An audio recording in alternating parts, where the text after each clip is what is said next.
Down in the alleys of this town, you would be forgiven for thinking you were entering a museum.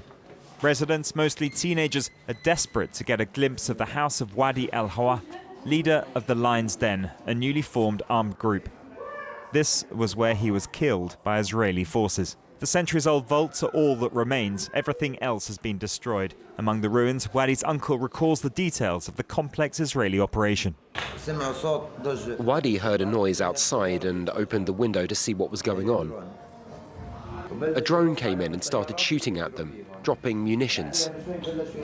The drone fired, and then they fired a sort of missile from over there. Only then was there fighting on the ground. Several of the guys were wounded. Wadi tried to give them first aid, but the drone continued to fire at them, and Wadi was killed right there. 2 other members of the Lions were killed that night. Since then, more have surrendered or were arrested. Relatives of members say the movement is only just getting started.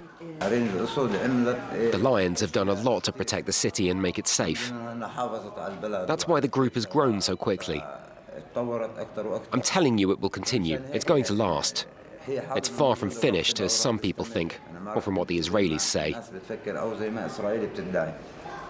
In Nablus, the Lions are so popular partly because they refuse to be controlled by Palestinian political factions. Their members have claimed responsibility for several attacks against Israeli soldiers.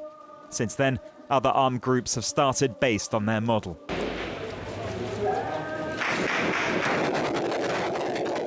Today, some of the Lions are marching alongside militiamen from the Balata Brigade, another newly formed group from Nablus. The militants are burying one of their own, 15-year-old Mahdi Hashash.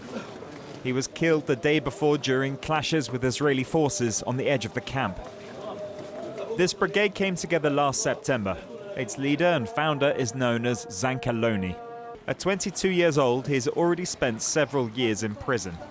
He claims to have about 40 members and a total absence of political agenda. All that matters, he says, is the immediate armed struggle.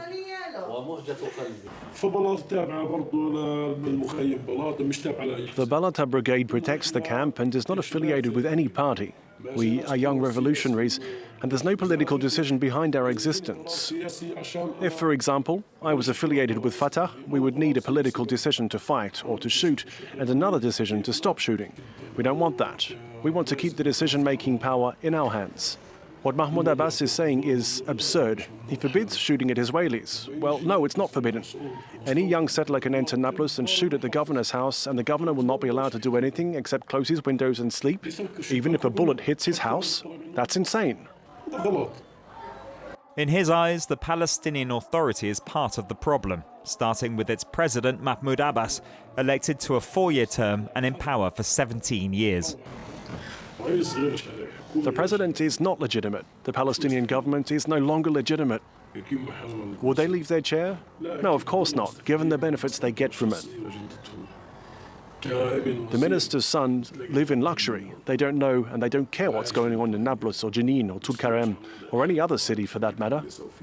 They're studying abroad at prestigious universities while we're being educated at United Nations schools.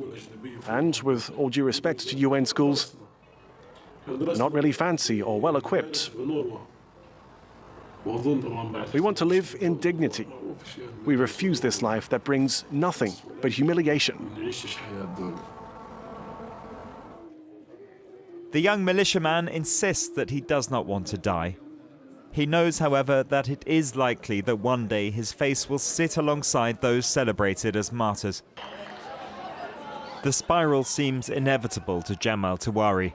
As a Fatah member and a powerful leader in the Balata camp, he understands why these young recruits are ready to take up arms. Most of the young people who've joined these brigades, like the Lion's Den, Jenin or Balata, are in their 20s. They were born after the Oslo agreements.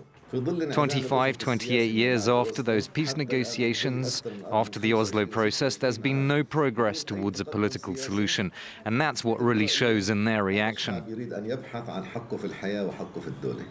Nature abhors a vacuum. These groups, whatever they're called, have emerged to fill the void in Palestinian society. The success of the far right in the recent Israeli elections alarmed him. It's a war government, he says, and the situation can only get worse.